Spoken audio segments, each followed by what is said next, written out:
Hello friends, నేను మీ యాదవ్ పిల్ల foodies. ఈరోజు మన రెసిపీ వచ్చేసి ఉప్మా.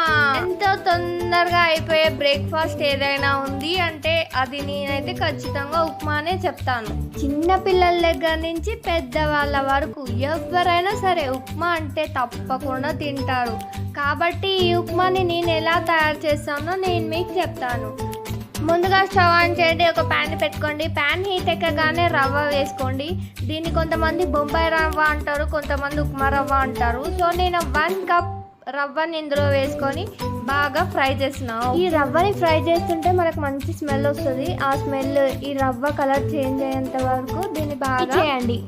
ఫ్రై చేసి పక్కన పెట్టుకోండి. మరో పక్కన ఆ ఫ్రై చేసిన ప్యాన్లోకే నేను 2 స్పూన్స్ ఆఫ్ పల్లీలు వేసి ఫ్రై చేశాను. ఫ్రై అవ్వగానే వేరే ప్లేట్లోకి తీసుకోండి. ఇప్పుడు ఇందులోకే 2 పౌస్ ఆఫ్ ఆయిల్ వేసుకోండి. ఆయిల్ హీట్ ఎక్కగానే ఇందులోకి జీలకర్ర వేసుకోండి. జీలకర్ర కొంచెం ఫ్రై అవ్వగానే ఆవాలు వేసుకోండి. ఆవాలు కూడా ఫ్రై అయిన తర్వాత ఇందులోకి శనగపప్పు, నేను 2 స్పూన్స్ శనగపప్పు వేసుకుంటున్నా.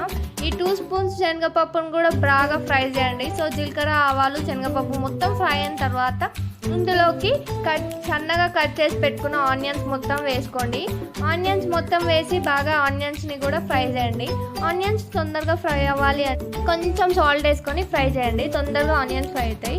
ఇప్పుడు ఇందులోకే సన్నగా కట్ చేసి పెట్టుకున్న పచ్చిమిర్చి మొత్తం వేసుకోండి. పచ్చిమిర్చి కూడా ఫ్రై అయిన తర్వాత ఇందులోకి కల్మాక్ వేసుకోండి. కల్మాక్ కూడా ఫ్రై అయిన తర్వాత మనం ఫ్రై చేసి పక్కన పెట్టుకున్న పల్లీలు ఉంటాయి కదా, ఆ పల్లీలు కూడా వేసి బాగా ఫ్రై చేయండి. ఇవన్నీ ఫ్రై అయిన తర్వాత ఇందులోకి 1/2 స్పూన్ జింజర్ గార్లిక్ పేస్ట్ చేసుకోండి. పేస్ట్ చేసిన తర్వాత ఇది బాగా మిక్స్ చేయండి.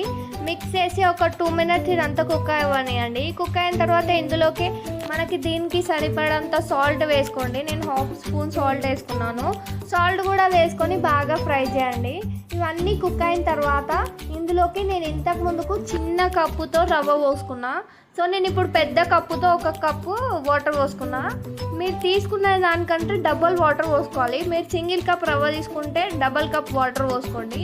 సో వాటర్ పోసి మొత్తం బాగా మిక్స్ చేసి ఇట్లా వాటర్ నేను చూపిస్తున్నా కదా, అట్లా బాయిల్ అయ్యేంత వరకు వాటర్ని బాగా హై ఫ్లేమ్లో పెట్టి కుక్ చేయండి.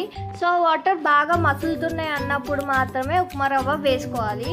సో ఈ ఉప్మా రవ్వ వేసేటప్పుడు కూడా ఒక చిన్న టిక్, మీరు ఉప్మా రవ్వ వేసేసి తర్వాత కలుపుతామంటే అది మొత్తం గడ్డలు కట్టేస్తుంది.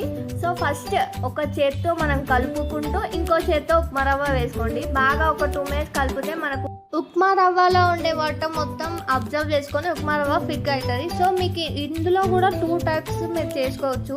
ఉప్మా రవ్వ కొంచెం లూజ్గా ఉండాలి అంటే వాటర్ ఎక్కువ పోయండి.